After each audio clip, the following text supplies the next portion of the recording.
கர்த்தருடைய பரிசுத்த நாமத்திற்கு மகிமுண்டாகட்டும். ஆண்டவராகிய இயேசு கிறிஸ்துவின் நாமத்தினாலே அன்பு கர்த்தருடைய பிள்ளைகளாகிய தங்கள் அனைவருக்கும் ஸ்வீட் ஊழியத்தின் சார்பாக வாழ்த்துக்களையும் ஸ்தோத்திரங்களையும் தெரிவித்துக் கொள்கின்றேன்.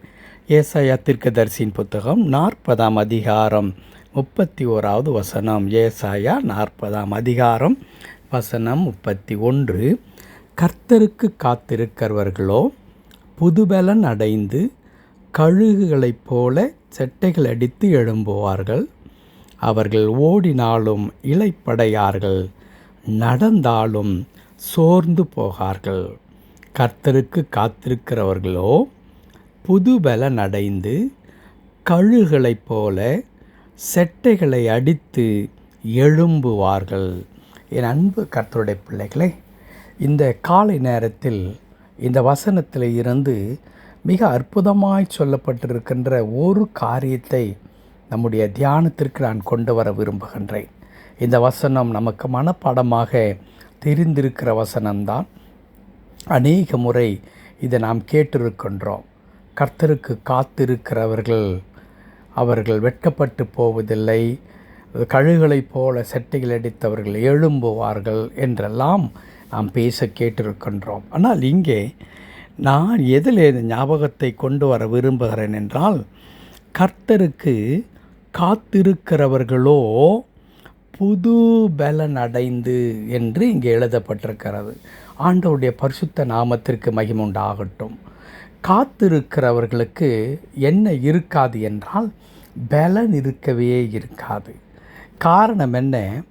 அவர்கள் ஏற்கனவே எந்த காரியத்திற்காக அவர்கள் காத்திருக்கிறார்களோ அந்த காரியத்தின் நிமித்தமாகவே அவர்கள் மிகவும் இளைத்து களைத்து சோர்ந்து போயிருப்பார்கள். இரண்டாவதாக, இந்த பிரச்சனைகள் என்னை இழைக்கச் செய்கிறது, இந்த கஷ்டங்கள் என்னை மிகவும் பலவீனப்படுத்தி விட்டது. ஆகவே இவற்றை நான் ஆண்டவரிடத்தில் கொண்டு செல்லும் பொழுது ஆண்டவர் எனக்கு உதவி செய்வார் என்ற நம்பிக்கையோடு கூட செபிக்க துவங்குகிறோம். அப்படி செபிக்கும் பொழுது அடுத்த வினாடியே காரியங்கள் மாறுகின்றதா என்றால் இல்லவே இல்லை. காலங்கள் செல்லுகின்றது. அது ஒரு சிலருக்கு அது நாட்களாக இருக்கலாம், மற்றவர்களுக்கு அது மாதங்களாக இருக்கலாம், ஒரு சிலருக்கு ஆண்டுகளாக கூட இருக்கலாம். இவை மாற வேண்டும், இவை நடக்க வேண்டும் என்றெல்லாம் நாம் செபிக்கின்ற அநேக காரியங்கள் நம்முடைய பிள்ளைகள் குறித்து அதிகமாக நாம் ஜெபித்து கொண்டிருப்போம். எந்த மாற்றமும் காணாமல் இருக்கலாம். நம்முடைய சுகவீனத்தை குறித்து ஜெபித்து கொண்டிருப்போம். மருத்துவத்தில் செல்லும் பொழுதெல்லாம் உங்களுக்கு இன்னும் மருந்து தேவை என்று சொல்லுவாரே தவிர, நீங்கள் சரியாகிவிட்டீர்கள் என்ற வார்த்தையோட வாயிலே இருந்து வர நாம் ஆவலோடு காத்திருப்போம். ஆனால் அது நடக்காத ஒன்றாகவே இருந்து கொண்டிருக்கும். இப்படி பல காரியங்கள் நாம் எதிர்பார்த்து அவை கிடைக்காமற் போகும் பொழுது தேவ சமூகத்தில் வருகின்றோம். ஆனால் தேவ சமூகத்தில் வந்து செபித்தும் அங்கே தாமதத்தின் மேல் தாமதம் உண்டாகி கொண்டே இருக்கும் பொழுது ஒட்டு மொத்தமாக இருந்த கொஞ்சம் நஞ்சம் பலன் கூட இல்லாமற் போய்விடுகிறோம்.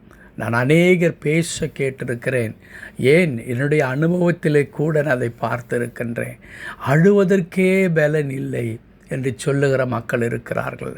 ஜெபிப்பதற்கு வார்த்தையே எனக்கு வரவில்லை என்று சொல்ல கேட்டிருக்கிறார். அநேக முறை நான் கூட அப்படியே கண்ணை மூடி ஆண்டவரை நோக்கி அப்படியே பார்த்துவிட்டு அமைதியாக வந்து விடுவேன். ஏன், வார்த்தைகள் வரவே வராது. வார்த்தைகள் என்ன சொல்லி ஜெபிப்பது? ஏன், கடவுளுக்கு தெரியாத ஒன்றா? கடவுள் பார்த்து கொண்டில்லையா? கடவுளுக்கு அந்த வேதனையின் ஆழம் தெரியாதா? அவருக்கு புரிய வைப்பதற்கு நான் எப்படிப்பட்ட வார்த்தைகளை நான் கையாள வேண்டும், அல்லது நான் எவ்விதமாக கதற வேண்டும்? ஏனென்றால் அதை எல்லாவற்றையும் தாண்டி அல்லவா என் பிரச்சனை தலைக்கு மேலே போய்விட்டது. இதற்கு மேல் கடவுளிடத்தில் வார்த்தை கொண்டு என்னுடைய வேதனைகளை விவரிப்பதற்கு ஒன்றுமே இல்லை. ஆகவே அப்படியே அமைதியாக நின்றுவிட்டு நாம் கடந்து வருகின்ற மக்களாக இருக்கலாம். என் அன்பு கடவுளுடைய பிள்ளைகளே, அவற்றிற்கான அடையாளம் என்ன? ஏன் அப்படி நடக்கிறது? காரணம், நம்முடைய சரீரத்திலும் பலன் இல்லை, நம்முடைய ஆத்துமாவிலும் பலன் இல்லை. ஒட்டு மொத்தமாக அப்படியே நாம் சின்ன பின்னமாகி சிதிலமடைந்து ஒன்றுமில்லாதவர்களாக நலிந்து போன நிலையில் இருப்போம். ஆனால் கர்த்தருடைய வார்த்தை சொல்லுகிறது, அந்த நிலையில் நீங்கள் கர்த்தருக்காக காத்திருக்கும் பொழுது ஒரு அற்புதம் நடக்கும். அது என்ன அற்புதமாம்? நீங்கள் புது பலன் அடைவீர்கள். கர்த்தருடைய பரிசுத்த நாமத்திற்கு மகிமையுண்டாகட்டும். ஒரு புதிய பலன். இந்த புதிய பலன் என்பது இதுவரையிலும் நம்முடைய சரீரத்திலோ நம்முடைய ஆத்மாவிலோ இல்லாத ஒன்றாக இருக்கும். இதுவரையிலும் நாம் அனுபவித்திராத பலனாக இருக்கும். இதுவரையிலும் நாம் கண்டிராத ஒரு பலனாக இருக்கும். அப்படிப்பட்டதான ஒரு புதிய பலன் நமக்குள்ளாக உண்டாகும். அதைதான் கர்த்தருடைய தாசன் மிக அழகாய் சொல்லுகிறார். கர்த்தருடைய வாக்கு தத்தமாக கர்த்தருக்கு காத்திருக்கிறவர்கள் புது பலன் அடைவார்கள். புது பலன் அடைவார்கள். என் அன்பு கடவுளுடைய பிள்ளைகளை, இன்றைக்கு ஒரு வேளை உடைய குடும்பத்தின் காரியங்கள் நிமித்தமாக அப்படியே சுக்குநூறாக உடைந்து நீங்கள் பேசுவதற்கு கூட நான் சற்று முன்பதாய் குறிப்பிட்ட வண்ணமாக ஒரு வார்த்தையை வாய் திறந்து சொல்லுவதற்கு கூட பலன் இல்லாமல் அப்படியே நொறுங்கி போய் கிடப்பீர்களானால், இதோ நம்முடைய ஆண்டவர் பரலோகத்திலே இருந்து ஒரு புதிய பலனை ஆண்டவர் அனுப்புகிறார். அது இதுவரையிலும் உங்கள் வாழ்க்கையில் கண்டிராத ஒரு பலன். அது நீங்கள் அனுபவித்திராத ஒரு பலன். அது அந்த பலத்தினால் நீங்கள் நிரப்பப்பட போகிறீர்கள். அப்படி பலத்தினாலே, அந்த புதிய பலத்தினாலே நிரப்பப்படும் பொழுது என்ன நடக்குமாம்? அடுத்த வார்த்தை சொல்லுகிறது, கழுகுகளைப் போல செட்டைகளை அடித்து எழும்புவார்கள். கர்த்தருடைய பரிசுத்த நாமத்திற்கு மகிமை உண்டாகட்டும். என் அன்பு கடவுளுடைய பிள்ளைகளே, உன்னதத்தில் இருந்து ஒரு புதிய பலன் வந்து உங்களை நிரப்பினவுடனே என்ன செய்வீர்களாம்? நீங்கள் எழும்புவீர்கள். அதுவும் எப்படி எழும்புவீர்கள்? கழுகுகளைப் போல எழும்புவீர்கள். ஏன் இதுவரையிலும் அப்படி எழும்ப முடியவில்லை? காரணம், பலன் இல்லாமல் இருந்தோம். இப்பொழுதோ நமக்குள்ளாய் வந்திருக்கிற பலன், அது அசாதாரணமான பலனை கடவுள் கொடுத்திருக்கிறார். அந்த பலன் கொண்டு நாம் கழுகுகளைப் போல செட்டைகளை அடித்து அத்தனை சக்தி நமக்குள்ளாக வந்துவிடும். அப்படி எழும்புவோம். அதற்கு பிறகு ஓடினாலும் இளைப்படையார்கள், நடந்தாலும் சோர்ந்து போகார்கள். ஏன் அந்த ஓடினாலும் நடந்தாலும் என்பது எதை குறிக்கிறது? வாழ்க்கையில் வருகிற எந்த சவால்களும், எப்படிப்பட்ட சவால்கள் வந்தாலும் அவர்களை அது ஒன்றும் செய்யாது. காரணம், அவர்களுக்குள்ளாக இருப்பது இதுவரையிலும் இருந்த பலன் அல்ல, கடவுளால் கொடுக்கப்பட்ட புதிய பலன். என் அன்பு கடவுளுடைய பிள்ளைகளே, அப்படிப்பட்ட புதிய பலத்தாலே நீங்கள் நிரப்பப்பட போகிறீர்கள். அப்படி நிரப்பப்படும்போது எழும்புவீர்கள்.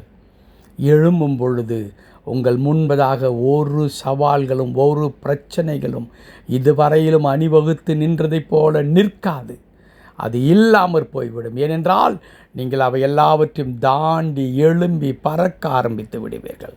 செபிக்கலாமா? கிருபை நிறைந்த எங்கள் நல்ல ஆண்டவரே, உமக்கு நன்றி செலுத்துகிறோம். எங்களை புதிய பலத்தால் இடைக்கட்டி எங்களை பலப்படுத்தி எல்லா விதமான பிரச்சனை எங்களை வெளியே கொண்டு வந்து எங்களை ஆசீர்வதிக்கப் போவதற்காக நன்றி செலுத்துகிறோம்.